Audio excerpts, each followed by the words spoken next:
Greetings. Before we proceed, it's a fun idea if you comment with your current location. Thank you. Don't forget to like and subscribe. Let's make ourselves comfortable and begin. It was a quiet morning like any other.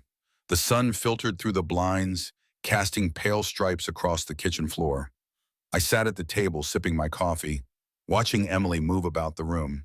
She was wearing her favorite robe, the one I bought her last Christmas. Soft blue, with white embroidery along the hem. It looked perfect on her. Everything about her looked perfect. Her smile, her grace, the way she moved as though nothing weighed her down. But something had shifted. For weeks now, I couldn't shake the feeling. It started with the little things. A late night at work here, a vague explanation there. Her phone was always in her hand, always turned away from me when it buzzed. At first, I told myself it was nothing. We were busy. Life had a way of pulling at the seams of even the strongest marriages, and I was convinced that this was just another phase, a temporary drift that would soon pass. Yet something gnawed at me.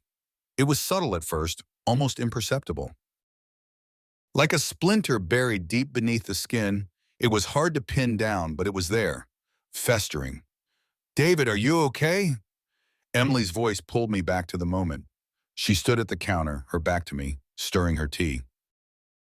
There was no edge to her tone, no hint that she suspected anything was wrong. And maybe in her mind there wasn't.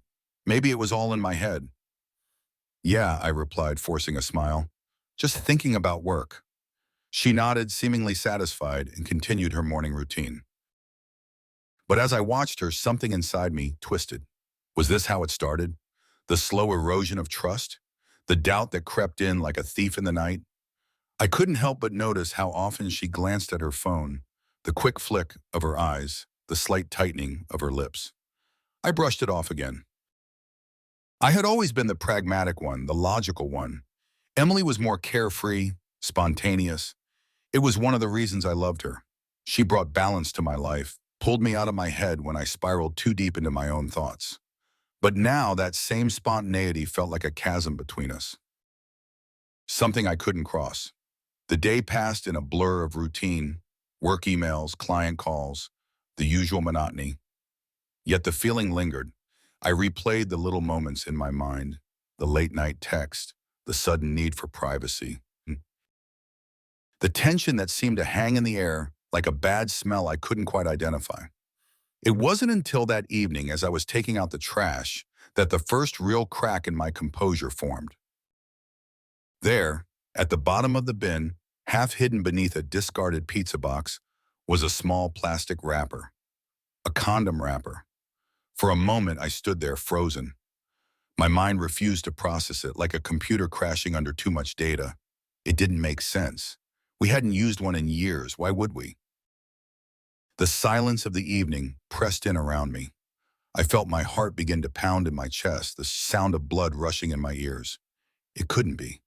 There had to be an explanation. Maybe it wasn't even hers. Maybe it had been there for ages, forgotten under the mess of the week's trash. But the questions wouldn't stop. If not hers, then whose? I couldn't remember the last time a guest had used our bathroom, let alone our trash can. No, it was recent. It had to be. I walked back into the house, my hands clenched into fists at my sides. Emily was on the couch, her feet tucked under her, scrolling through her phone. She looked up as I entered the room, her face lighting up with that same effortless smile. "Hey, I was just about to start dinner," she said casually, as if everything was fine. As if she hadn't just shattered something deep inside me. I smiled back, the same practiced ease I'd worn all day. "Sounds great," I said, my voice even, betraying none of the storm brewing inside me. I sat down beside her, feeling the warmth of her body next to mine, but all I could think about was that wrapper in the trash. As the evening wore on, I found myself watching her more closely. Every movement, every glance at her phone, every soft chuckle at whatever she was reading, it all felt wrong now. Tainted. The unease had blossomed into something darker. I didn't have proof, not yet, but I knew. Deep down, I knew. And in that moment, sitting next to her as she talked about her day, I made a decision. I wasn't going to confront her. Not yet. Not until I had all the pieces. Not until I was certain. No, I would wait, I would watch, and when the time was right, I would act. I didn't confront her right away. Not that night, not the next morning, and not in the days that followed. What would have been the point? I knew deep down that the truth wasn't something I needed to force out of her. It would come to me sooner or later. And when it did, I needed to be prepared, not just emotionally, but with a plan, something definitive.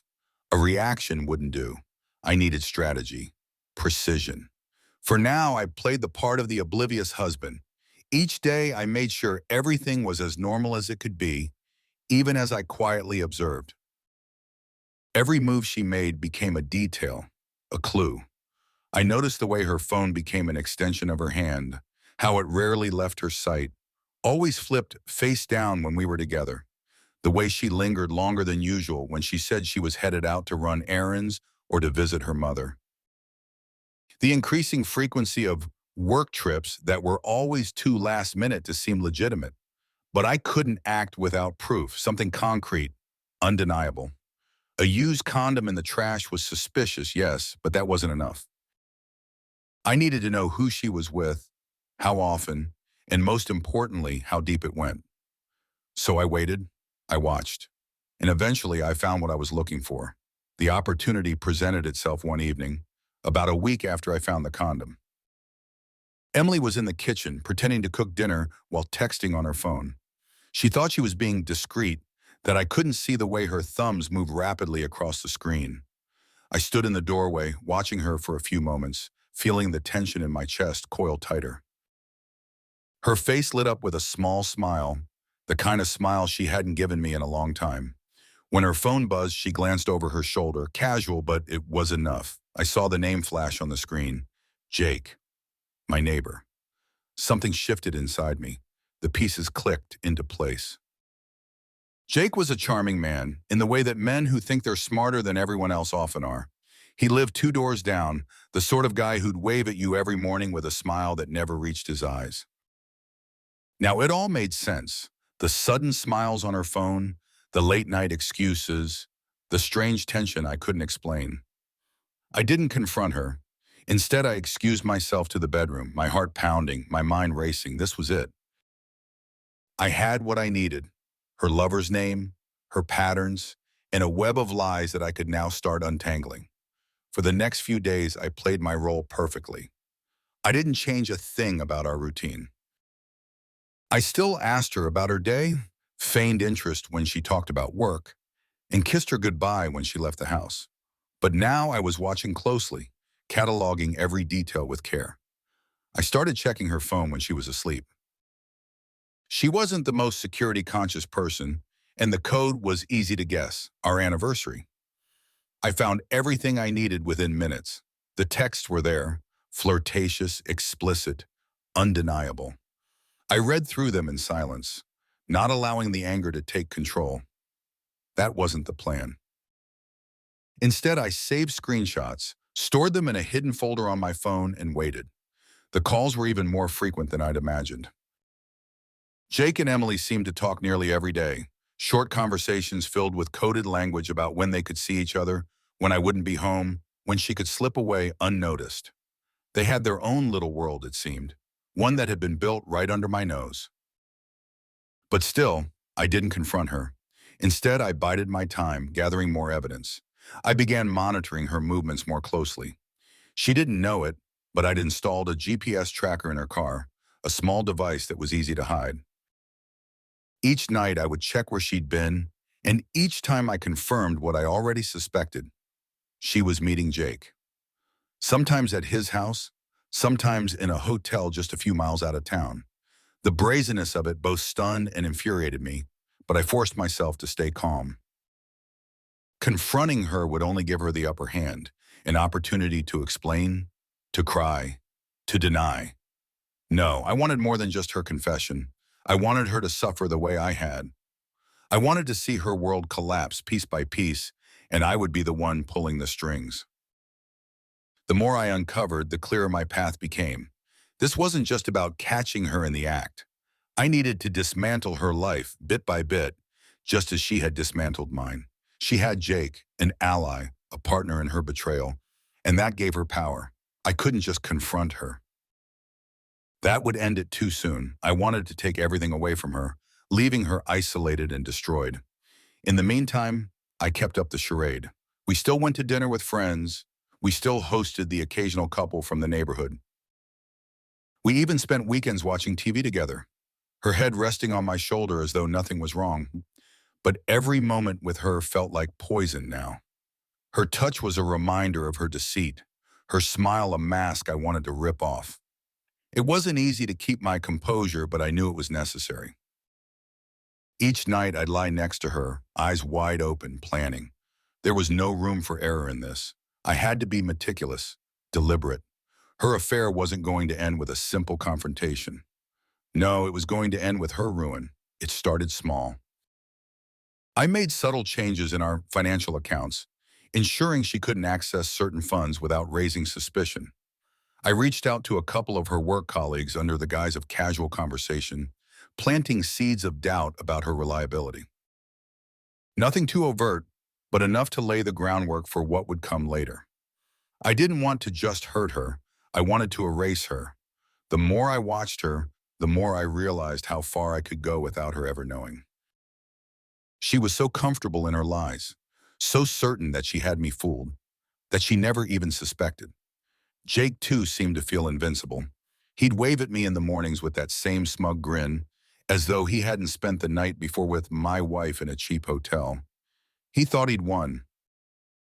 They both did, but the game had only just begun. I made sure to keep everything under control. My rage was never allowed to show. Emily would kiss me goodnight, tell me she loved me, and I would smile back, knowing that soon enough, she'd have no idea what hit her. Because I wasn't going to stop at just exposing her affair. That would be too easy. No, I was going to make sure that by the time I was done, Emily would have nothing left. Not Jake, not her job, not even the friends she thought she could count on. I would be patient. I would be smart. And I would destroy her piece by piece, just as she had destroyed me. The final step was always clear in my mind. I would let her think she'd gotten away with it, that she could keep leading this double life, that her secret was safe. I would let her smile and laugh with her lover, thinking she had outsmarted me. And then, when everything else had fallen apart around her, I would deliver the final blow. It's amazing what people reveal when they think no one is watching. I had been quietly tracking Emily for weeks now, letting her believe that she was operating in complete secrecy. Her lover, Jake, was careful. I'll give him that. They didn't leave the same trails others might. No explicit messages saved on her phone, no receipts from suspicious dinners or hotels lying around. But I had ways of getting what I needed. The GPS tracker in her car had been illuminating. I watched her route every day, mapping out her movements. Her pattern was predictable, and after a week I had identified the hotel where they were meeting. It was just on the edge of town, far enough to make their affair feel secret, close enough that it fit into the narrative of her errands or her long days at work. They met there every Wednesday. Regular, dependable, like clockwork. I wasn't content with just knowing. I needed proof, something I could use to dismantle her entire life. If I confronted her too soon, it would be a spectacle, a single moment of confrontation followed by regret and endless apologies. I didn't want apologies. I wanted destruction. I wanted to watch her fall apart. So I started gathering the pieces of my plan. Slowly, methodically, I built it brick by brick. The first step was tracking her messages. Emily thought she was careful, keeping her phone close and locking it at every opportunity, but she wasn't careful enough. It was easy to install spyware on her phone, allowing me to see every text, every call. She had thought deleting her messages from Jake after reading them would protect her. It didn't. I was watching them in real time. Their messages were sickening, dripping with the sort of intimacy and affection she no longer showed me. Pet names, private jokes, plans for their next secret rendezvous. They had grown bold, confident. They thought they were untouchable. I could feel my blood boil with every word I read, but I forced myself to remain calm. I needed to be strategic. The time for anger would come later, when it was my turn to hold the cards. I started saving their conversations, archiving them for future use. I captured screenshots of the most damning exchanges, ones that would leave no doubt about the affair. I made sure to keep it all organized. Dates, times, locations, a detailed account of their betrayal laid out like a dossier. Eventually, I would need this, but not yet. The next step was manipulating her at work. Emily's job was important to her. She had always prided herself on being successful, independent. I knew if I could destabilize that aspect of her life, it would begin to chip away at the rest. Luckily, I had a contact at her company, someone I could trust with a favor without raising suspicion. I planted the seed that Emily might not be as focused on her job as she should be, that perhaps her performance had been slipping. It wasn't much at first, just enough to get the conversation started in the right circles. I could see the pressure building. Emily started working longer hours, desperate to prove herself, to show she was still on top of things. But the more she tried, the more things began to unravel. A missed deadline here, a miscommunication there. Each small failure fed into the next, compounding the stress she was already under. She didn't know it yet, but she was walking into a trap I had set with deliberate precision.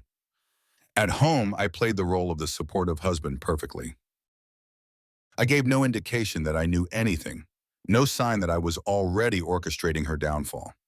I listened to her vent about work, about how things weren't going well.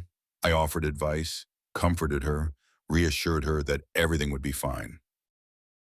In truth, I was savoring every moment of her growing frustration. I knew that soon the walls would start to close in around her, but the real test was her personal life, her friendships. Emily had always been social, loved by her circle of friends, but I knew how to erode that trust too. It started with small, offhand comments when we were out with friends, subtle remarks about her busy schedule, how she had seemed distant lately. Nothing too obvious, just enough to make people start to wonder, to plant seeds of doubt. At first, no one noticed. But over time, her friends started to ask questions. Why wasn't she around as much? Why was she always canceling plans? Emily, too preoccupied with her own double life, couldn't see the shifting tides. Slowly but surely, her friends began to pull away. They didn't blame her outright, not yet, but they didn't trust her either. She became more isolated, more reliant on her affair with Jake as the one place where she could still feel in control. The pressure was building from all sides, but I wasn't done yet. I wanted her to feel the weight of everything crumbling down on her at once. I wanted her to experience the slow suffocation of losing control of her own life. I decided it was time to sabotage her relationship with Jake. It wasn't enough for her to lose her job or her friends. She needed to lose him too, the man she had thrown everything away for. Jake was cautious, but he had his weaknesses. He was arrogant, overconfident. He believed he had outsmarted me, that he was untouchable. But men like Jake always think they're too clever to get caught. That's why they slip up. I tracked him down one afternoon when I knew Emily wouldn't be around. We ran into each other accidentally at the grocery store. It was a brief exchange, casual, but I planted the first seed of doubt in his mind. I mentioned something innocuous, a detail about Emily that she hadn't shared with him. His eyes flickered with surprise, but he quickly covered it. I smiled inwardly, knowing that the wheels were already turning in his mind. Over the next few weeks, I continued to drop little hints, clues that Emily wasn't as loyal to him as he believed. An offhand remark about her spending more time at home lately, a fabricated story about her reconnecting with old friends. Each time we spoke, I made sure to give him just enough to make him wonder, but never enough to suspect me directly. It worked. Jake started pulling away from her, slowly at first, then more noticeably. He canceled their Wednesday rendezvous twice in a row, claiming he had work commitments. Emily, already spiraling from the stress at work and the isolation from her friends, became desperate. I watched her text him frantically, trying to hold on to the one thing that still made her feel in control. But Jake was slipping through her fingers, just as I had planned. I could see the cracks forming in her facade. At home, she was distant, agitated. She spent hours on her phone trying to get Jake's attention, while I sat quietly beside her, pretending not to notice. She was unraveling, and I relished every moment of it. But the final blow was yet to come. Once I knew Jake had begun to lose interest in her, I decided it was time to escalate. I leaked one of their text conversations to her boss, an anonymous email carefully crafted with a screenshot of an especially damning exchange between Emily and Jake. It was enough to make her look reckless, unprofessional. The fallout was immediate. Her boss called her in for a meeting the next day, and by the time she came home, she was a wreck. She didn't tell me the details, of course. She couldn't, but I could see it on her face in the way she moved, the defeated slump of her shoulders. Her career was on the line, and she knew it. The best part? She had no idea it was me. She thought it was all falling apart because of her own carelessness, her own failures. In her mind, she was the one who had ruined everything. And in a way, she was right. But I had simply given her the push she needed to watch it all collapse. I watched her spiral deeper over the next few days. She became frantic, trying to hold on to the few pieces of her life that remained intact. She reached out to friends who no longer had time for her, tried to schedule meetings at work to fix her reputation, and of course, she tried to get Jake back. But he was already pulling away, convinced that she was a liability he didn't need. It was a perfect storm, and I was at the center of it, pulling the strings. By the time I was ready to make my final move, Emily was already half destroyed. Her job was on the line, her friends had abandoned her, and Jake was barely responding to her desperate texts. She was alone, afraid, and had no idea what was coming next.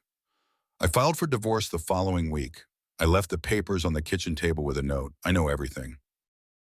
I hope it was worth it. I left the house before she got home, knowing that when she saw the papers, it would be the final blow. The last piece of her carefully constructed life falling apart. She had lost everything, her career, her friends, her lover, and now me.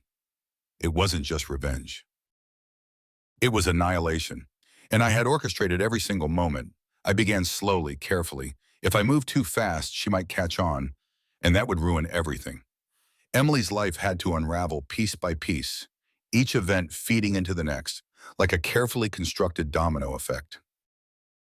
The first step was her professional life. She had always been proud of her career, the position she had worked so hard to build. Her reputation was spotless, at least on the surface, but I knew how fragile reputations could be. My old friend Greg worked in a parallel industry, and while we hadn't spoken in years, it didn't take much to rekindle the connection. Greg had his hands in many circles, and with the right push, he could make sure Emily's name came up in just the wrong ways. I didn't need to fabricate anything too damning, just enough doubt, subtle hints that she might not be as reliable or trustworthy as her company believed. People in high-stakes environments like hers operated on confidence and trust. The moment either of those faltered, things would start to slip. "Hey, Greg," I said, my voice casual when we met for drinks. "You still know folks over at Morgan and Associates?" "Yeah," he replied, taking a swig of his beer. "Why, you got something brewing?" "Not exactly, just been hearing some whispers. Thought you might want to check on them." Emily's company has been struggling lately. You know how it is when things start to go south? Greg's face lit up with intrigue. He always loved being in the know. "Oh, what kind of whispers?" "Nothing confirmed," I added with a shrug. "But people are saying she's been slipping. Missed deadlines, a deal that fell through. I don't know, Greg, but if I were you, I'd keep an eye on it." It was just enough. A few carefully placed words in the right circles would do the rest. Greg loved gossip, and I knew he wouldn't keep it to himself. The first seed had been planted. The effect was gradual, but I could see it in Emily's eyes a few weeks later.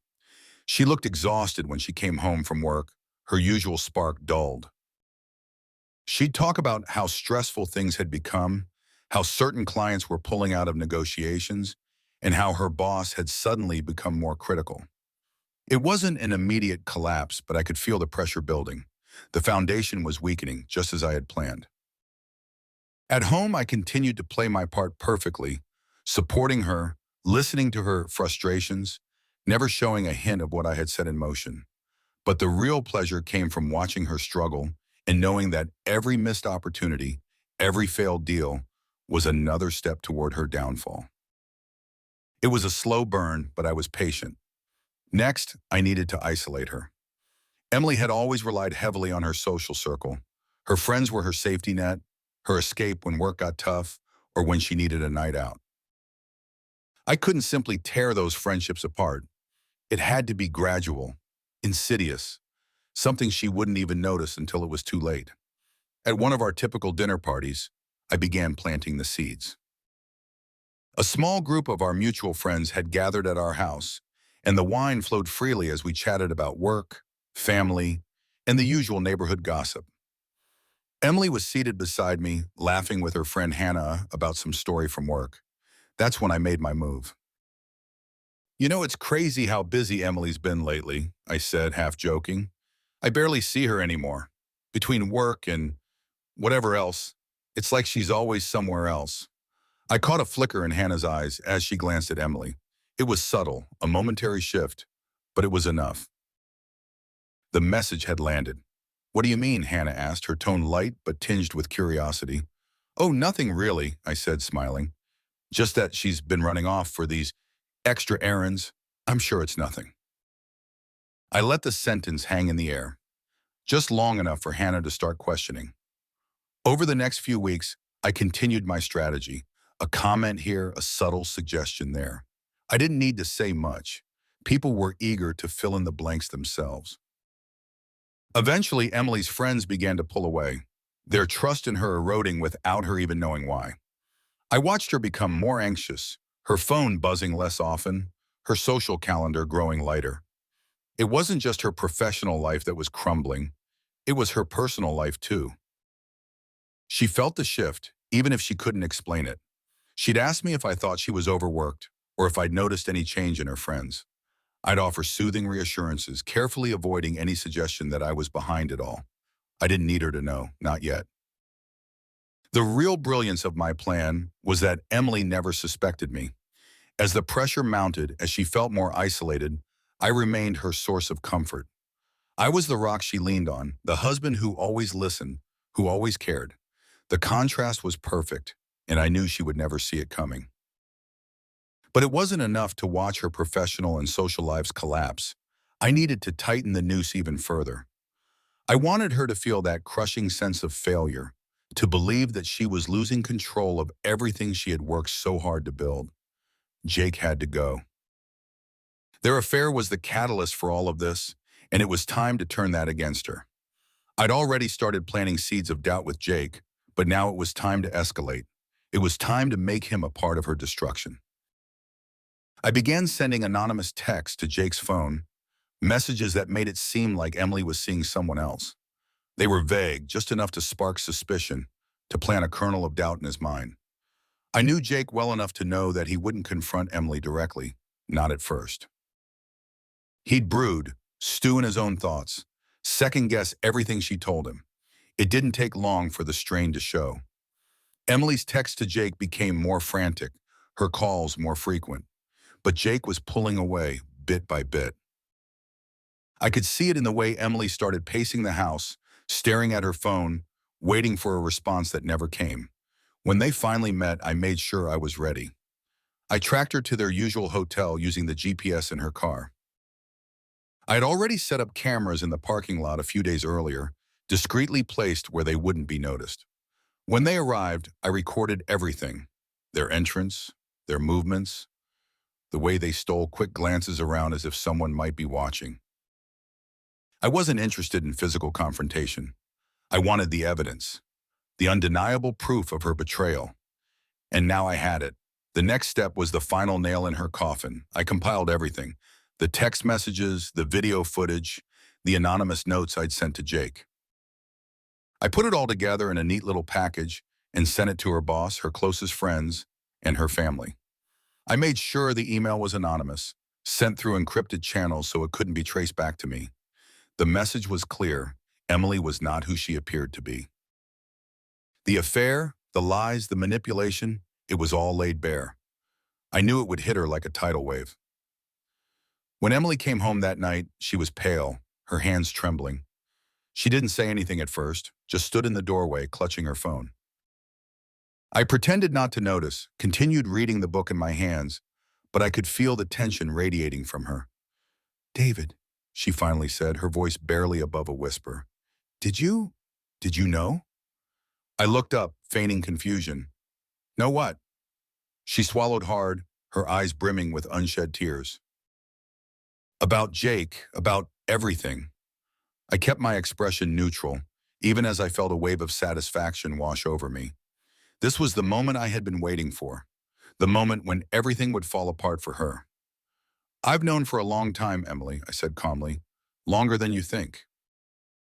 Her face crumbled, her breath catching in her throat as she stared at me, the weight of my words crashing down on her. She looked utterly defeated, as if the ground had been pulled out from under her. "Why didn't you say anything?" she asked, her voice small, fragile. I stood up, walking slowly toward her. "Because I wanted you to feel what I felt, to watch everything you cared about fall apart, piece by piece, to know that no matter what you did, you couldn't stop it." Her tears finally spilled over, her body shaking as she collapsed into the nearest chair. She looked up at me, her face etched with devastation. "I'm sorry," she whispered, but the words were hollow, empty. I watched her for a moment, considering the wreckage I had created. This was the Emily who had once been so confident, so sure of herself. Now she was broken, her career in shambles, her relationships in ruins, her lover gone. "Sorry doesn't change anything," I said quietly, turning away from her. "It's too late for that." I left her there alone in the living room, knowing that the final blow was yet to come. Tomorrow, she would receive the divorce papers. Tomorrow, everything she had left would be taken from her, and I would be free. It was time to escalate. I had let her world slowly unravel, thread by thread, but now I needed to pull harder. Emily was already under immense pressure.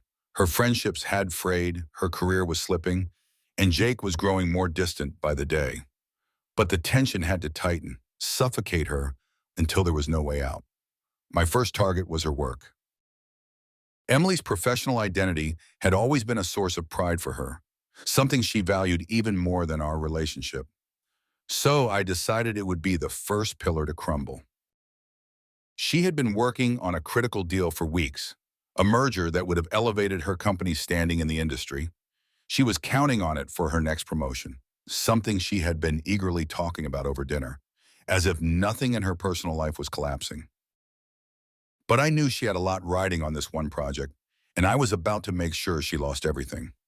Through Greg, my contact, who had already started whispering about her supposed unreliability, I found a way to sabotage the deal. Greg's firm was a competitor, and with the right information, specifically some confidential data from Emily's project, I ensured that her negotiations would fall apart. I had watched her for weeks, noting every password, every login she used. She had been careless with her laptop at home, believing her work was safe within our walls. I exploited that trust, accessing her emails, pulling the necessary files, and slipping them to Greg. It didn't take long for the consequences to unfold. The next day, Emily came home in a state of near panic. She hadn't said anything at first, just collapsed into the chair in our living room, staring blankly at the wall. I pretended to be engrossed in my book, as though I hadn't noticed the weight of her despair filling the room. Finally, after several long minutes, she spoke. "They pulled the deal," she whispered, her voice thick with disbelief. "The whole thing fell apart. They said the other firm undercut us. How did they even get those numbers?" I didn't respond right away, letting the silence hang between us. I could feel her looking at me, searching for comfort, for reassurance, for any sign that things would be okay. "I'm sure you'll figure it out," I finally said, keeping my voice calm. "You always do." But we both knew that wasn't true. This wasn't something she could fix. The damage had been done and there was no coming back from it. Her job was teetering on the edge now, and I could sense her unraveling. She started sleeping less, pacing the house late into the night, her phone glued to her hand as she desperately tried to salvage what was left of her career. Every day she looked more exhausted, more frayed around the edges. The confidence that had once defined her was gone, replaced by a frantic need to stay afloat. But I had already cut the lifeline and she didn't even know it. The next step was to push her further into isolation. Her friends were already distant, thanks to the subtle seeds I had planted over time. Now I needed to make sure she felt truly alone. I continued feeding little bits of information into her social circles, innocent-sounding remarks about her being distracted, too caught up in her own problems to care about anyone else. I made sure they reached the right ears, fueling the sense that Emily had become unreliable, even selfish. It worked. Emily's calls to her friends started going unanswered. Invitations to social events dwindled. She would bring it up over dinner, offhandedly mentioning that she hadn't heard from Hannah or one of her other close friends in a while. I would shrug and tell her people were probably busy, that she shouldn't worry so much. But I could see it was eating at her. The people she had always leaned on were slipping away, just when she needed them the most. And then there was Jake. I had been carefully pulling him away from her for weeks, using the anonymous messages I had been sending to plant doubts in his mind. He had started responding to her texts less frequently, canceling plans, and becoming more elusive. But now it was time to make sure he was out of her life for good. I had enough dirt on their affair to destroy Jake, too. He was married, and his wife had no idea what had been going on. I knew exposing him would cause a ripple effect, destroying his marriage, his reputation, and ultimately driving a wedge between him and Emily. She would lose him, just as she was losing everything else.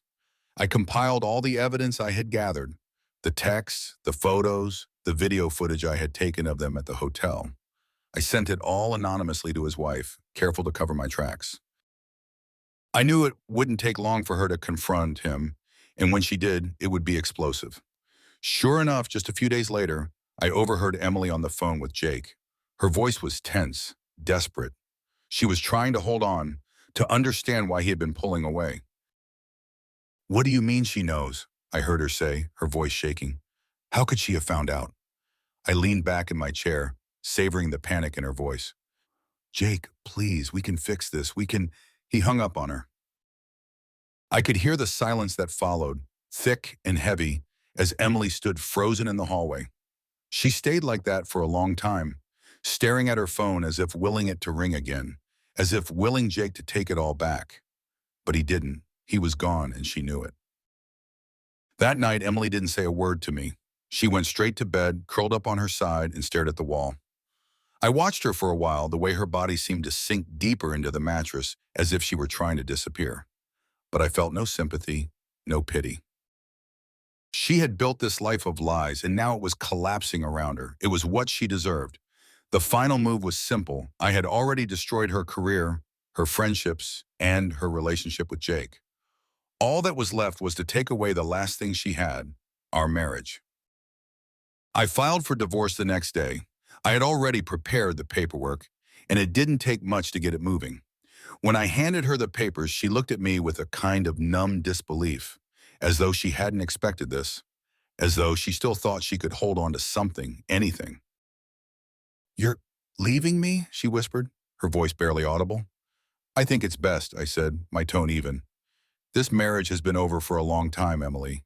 We both know that." She stared down at the papers, her hands trembling. "I'm sorry," she said, her voice breaking. "I never meant for it to get like this."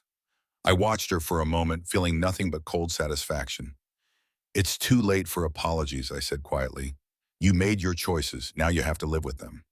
I left her sitting there, clutching the divorce papers, her face pale and hollow. She had lost everything, her job, her friends, her lover, and now me. The life she had so carefully built was in ruins, and there was no one left to save her. I walked out of the house without looking back, feeling a strange sense of calm settle over me. The revenge I had been planning for so long was complete. I had destroyed her, piece by piece, just as she had destroyed my trust.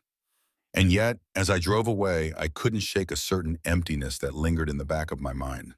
Was this what I had wanted all along? To be free of her, to see her suffer? The answer was yes, of course. But there was something else now, something I hadn't anticipated.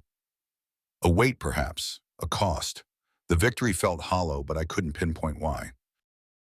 Maybe it was because I had spent so long consumed by the idea of revenge, by the need to take back control, that now, without it, I wasn't sure what came next. The game was over and I had won, but it felt more like a stalemate. Emily had been shattered, but so had I, in a way. I had become someone else, someone colder, more calculating. And while I didn't regret what I had done, there was a part of me that wondered what it had truly cost. I drove aimlessly for hours, the city lights blurring past as I tried to make sense of it all. Eventually, I pulled over to the side of the road, staring out into the night.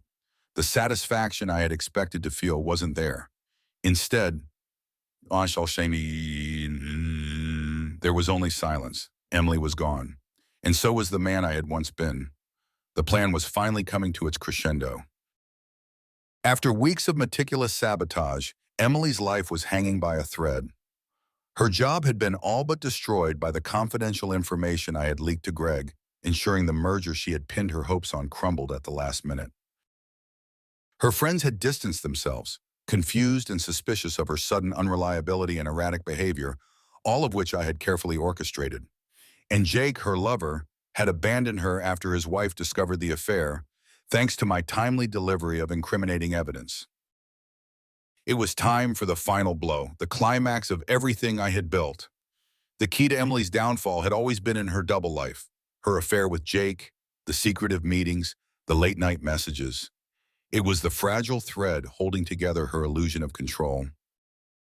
But I wanted to tear away the last of that, leaving her exposed, humiliated, with no way out. It wasn't just about her losing her doll or her friends. This had to be public, undeniable, something from which she could never recover. So I began planning her ultimate humiliation.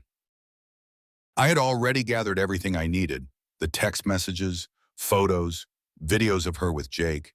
But rather than simply exposing them to a few key people, I wanted something larger, something that would spread quickly and be impossible to contain.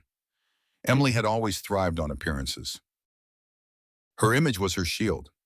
She had built a career, a marriage, and a social life around the perception that she was flawless, successful, loyal. It was all a lie, but it was a lie that others believed. Once that image was shattered, everything would collapse with it. I waited for the perfect moment. Emily's company had an annual gala, a lavish event meant to showcase their accomplishments and network with high-profile clients. She had been talking about it for weeks, despite her crumbling work situation, still holding on to the hope that she could turn things around. It was the last vestige of her pride, a night where she could still pretend everything was fine. It was the ideal stage for her downfall. The night of the gala arrived, and Emily prepared with a nervous energy I hadn't seen in her for a while. She still believed she could salvage her reputation, that this one night could somehow reverse the damage.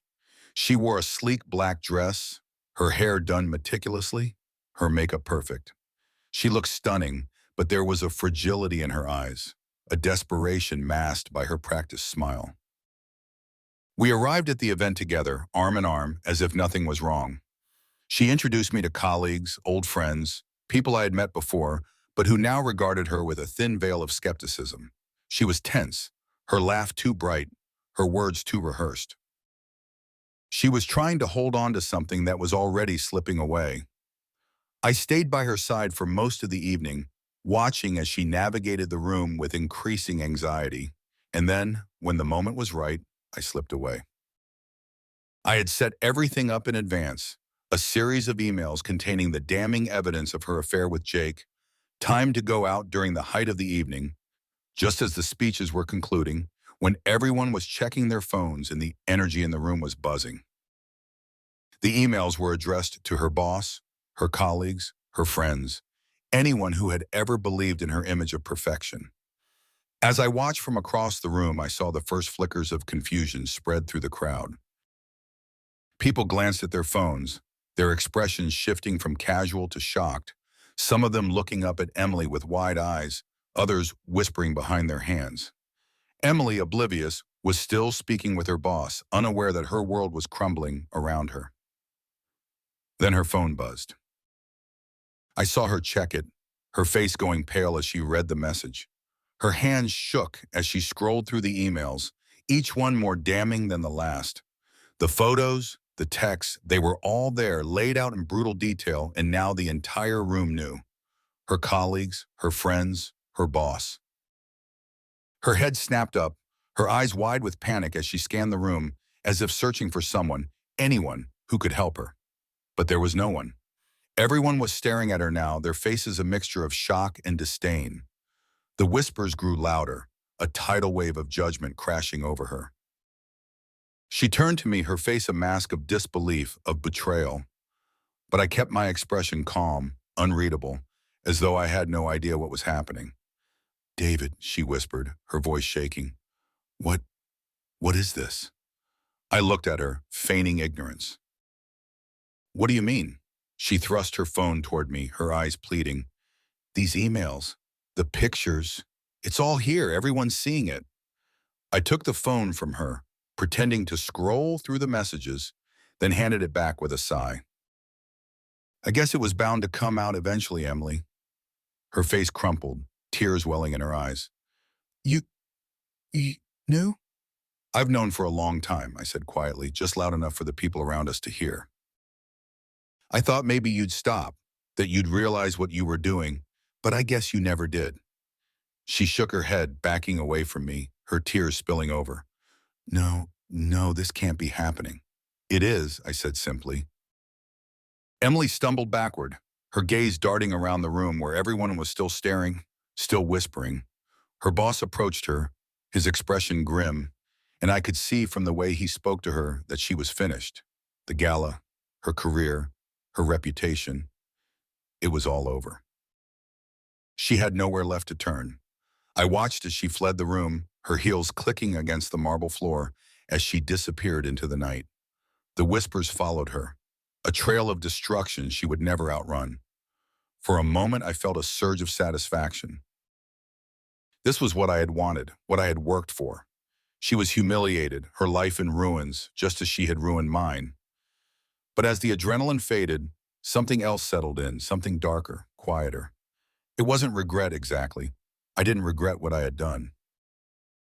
But there was an emptiness to it, a hollow victory that I hadn't expected. I had won, yes, but in the process, I had lost something too. The gala continued without her, though the atmosphere had shifted. I mingled with the remaining guests, playing the part of the concerned husband, but my mind was elsewhere. I had spent so long planning this, executing every detail with precision, but now that it was over, I wasn't sure what came next. I left the gala early, driving home in silence. When I arrived, the house was dark, empty. Emily hadn't returned. I didn't expect her to. She would be at a hotel, maybe staying with one of the few friends she had left, though after tonight, even that seemed unlikely. I poured myself a drink and sat in the living room, staring out the window into the quiet night. The satisfaction I had anticipated was there, but it was muted, dulled by something I couldn't quite name. I had destroyed her, yes, but what had it cost me? I glanced at the divorce papers still sitting on the coffee table. I had planned to hand them to her tonight, to finalize the last step of my revenge, but now, looking at them, they felt like an afterthought. The real damage had already been done. I drained my drink and leaned back in the chair, closing my eyes. The night was over. The game was over. But I couldn't shake the feeling that I had lost something too. As I sat in the now empty house, the weight of my actions began to settle in. It was quiet, too quiet. Emily had not come back since the night of the gala. I wasn't surprised. After everything that had transpired, there was no life left here for her. But in the silence, I started to reflect on what I had done, on what it had all meant. At first, there was satisfaction. I had planned and executed my revenge with a precision that gave me pride. Each step had been deliberate, every move calculated. I had taken her life apart piece by piece, exactly as I had intended. Her career, her friendships, her affair, destroyed. And now, the final blow, the divorce papers sitting on the table, waiting for her signature. It was over. Or so I thought. As the hours passed, that initial satisfaction began to fade, replaced by something else. Something heavier, a hollowness that I couldn't quite place. It wasn't guilt. No, I didn't feel guilty for what I had done. Emily had betrayed me, and she deserved every ounce of what she got. But there was an emptiness that lingered, a question that kept echoing in the back of my mind. Was it worth it? The answer should have been clear. I had taken back control, dismantled the life of the woman who had betrayed me. I had made her feel the pain, the helplessness that she had inflicted on me. In every measurable way I had won, but still there was this feeling, this sense that something fundamental had changed inside me. I stood up, pacing the living room, trying to shake the thoughts that were now swirling in my head. I walked past the framed photos on the walls, the ones that told the story of a life that no longer existed, vacations, holidays, the smiles of a couple who had once been happy. Or at least I had thought we were happy. Had that been the illusion all along, or had I been too blind to see the cracks forming in our marriage before it shattered? I poured myself another drink, staring out the window at the dark, quiet street. I wasn't a man given to doubt. My decisions were always firm, my actions resolute. And yet now, in the aftermath of everything, I felt unmoored, untethered from the life I had once known, from the man I had once been. Emily's life was in ruins, and I had no doubt she would never recover from this. Her career was gone, her reputation shattered. The people she had once relied on had turned their backs on her. She had nothing left. But what did I have now? I had been so focused on my plans, so consumed by the need for revenge, that I hadn't considered what came after. The silence of the house only magnified that emptiness. I had achieved my goal, but in doing so I had stripped away something vital, something I couldn't quite name. I wondered where she was now, probably at some cheap hotel, trying to piece together what little remained of her life. Would she even bother signing the divorce papers? It didn't matter. The legal process would play out eventually. But in the meantime, I was left with this silence, this cold, unrelenting silence. I had become a master of manipulation, a puppeteer pulling the strings of her life until it collapsed. And now I was the last one standing, alone in the wreckage. There had been power in the act of revenge, a sense of control that I hadn't felt in a long time. But now that the storm had passed, what was left? I had spent so long being angry, so long consumed by betrayal, that I hadn't stopped to consider what would remain when the anger subsided. And now I wasn't sure what to feel. I took a long sip of my drink, staring into the bottom of the glass. I had told myself that this was justice, that Emily's destruction was the only way to reclaim what I had lost. But sitting here now in the quiet aftermath, I wasn't so sure. I had won, yes, but at what cost? The man I had been before, loving, trusting, was gone. I had become something colder, more calculating, someone who had to control every piece of the game, and while I didn't regret the decisions I had made, I couldn't deny that they had changed me. I had gained control, but I had lost something else, something I could never get back. I thought about the future, about what life would look like now. There was no going back, no fixing what had been broken. Emily was gone from my life for good, and whatever we had once shared had turned to ashes. I wasn't sure if I was relieved or saddened by that fact. I put the empty glass down on the table, staring at the divorce papers once more. The final step, the last move in the game. But now, as I looked at them, they felt like a formality, a detail that no longer carried the weight I had once thought it did. The truth was, the victory felt hollow. I had won the battle, but in doing so, I had lost a part of myself. The cost of revenge had been greater than I had anticipated, and now I was left to reckon with what that meant.